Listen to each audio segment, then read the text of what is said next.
Seems like every other day, another podcast is going viral for some reason or other.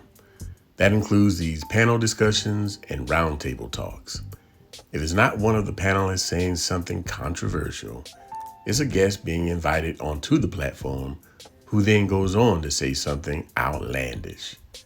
With the popularity of these platforms and the engagement that they get, I want to talk about the good, the bad, and the ugly of podcasts, which includes live panels and roundtables. If you're new here, I go by TSF. That sounds familiar. For those returning, you already know how we do. When I eat, my people eat too. So get your dinner set. We about to eat on this one.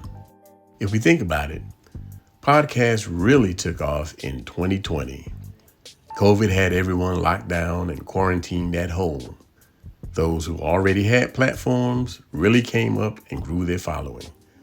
Others said, hey, that looks easy. I can do that.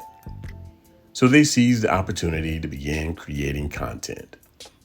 I can't knock the hustle because, truth be told, that's how I started as well. And thus, this culture expanded. And while these platforms cover a variety of topics and genres, I mainly want to speak on the ones dealing with dating and relationships between men and women. One of the good things about these platforms is that the conversations are being had. Dating looks different than it did a generation ago. The methods that worked back then are all but obsolete. The attitudes around dating and marriage have shifted, not to mention expectations from women to men and from men to women. So to be able to discuss the pain points and frustrations can be very helpful to get the two sides on the same page. But along with those good things that I mentioned, there are things which fall into the bad category. That being those conversations that are not productive.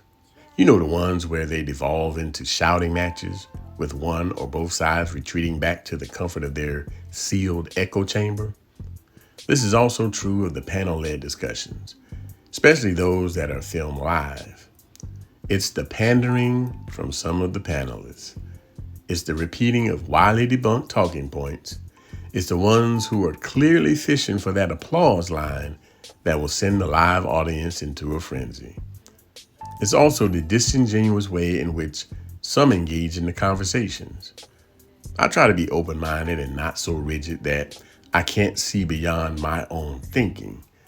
I like to think that if I come across a differing opinion, that I would at least consider whether there was any truth to it.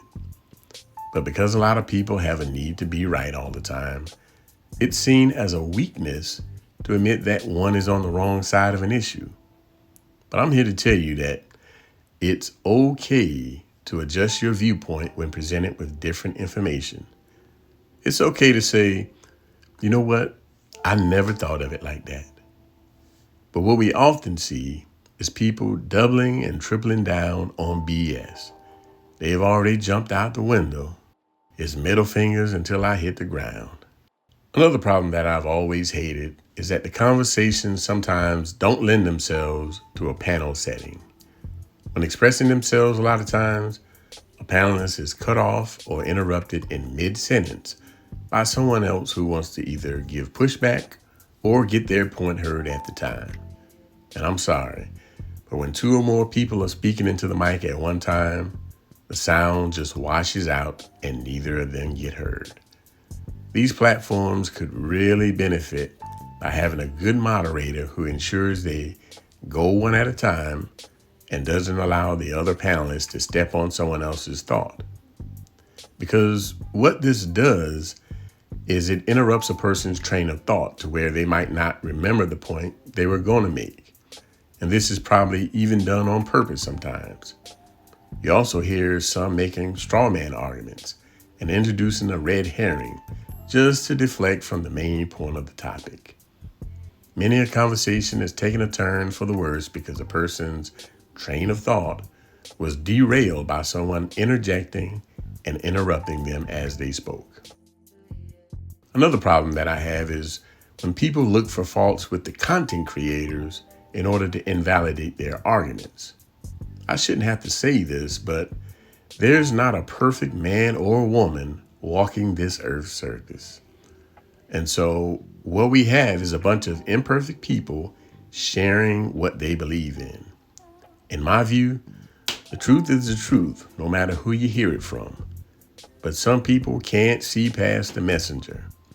They don't like the messenger. They can't respect the message. That's why I'm more partial to a platform like this one, where you see one person discussing a topic from start to finish. Clearly, I operate a faceless channel, so you don't know anything about me other than what I sound like.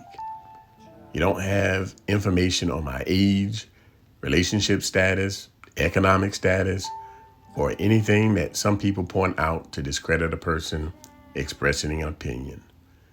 The things I speak on are rooted in objective truth and in some cases, immutable facts. I also speak on topics that are current and relative to relationships of today.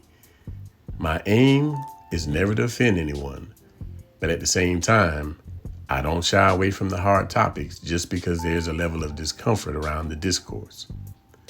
I say what needs to be said, but I always try to deliver the message with sugar so it's easier to take. And I prefer my channel to be this way because I don't have to worry about anyone trying to score style points at my expense. I get to express myself in a calm environment without the disrespect of being cut off. And it's not that I can't take the challenge or the disagreement with my points. I just feel it's a better use of my time to be able to say my piece and then have someone address specifically what they disagree with, if anything. Like I said, I'm plenty open to new ideas and information that I might not have previously considered, but the character attacks are a non-starter for me. Listen, we're in a time when lasting relationships are all but a thing of the past. Listening to men and women, they still want loving relationships that are mutually beneficial, but a lot of them are unsure how to get it. Everything that they've tried thus far has failed. The echo chambers and the finger pointing has not been helpful, but still it continues. I think I offer some solid advice when I choose to give it. For all the time spent researching, recording, editing videos, all that I ask is that those who clearly consume the content consider subscribing and coming back to support the channel. Whatever podcast, panel, or roundtable you decide to watch, make sure it's conducive to finding solutions that you're looking for. Now that we got some understanding, I'm about to get up through here on y'all.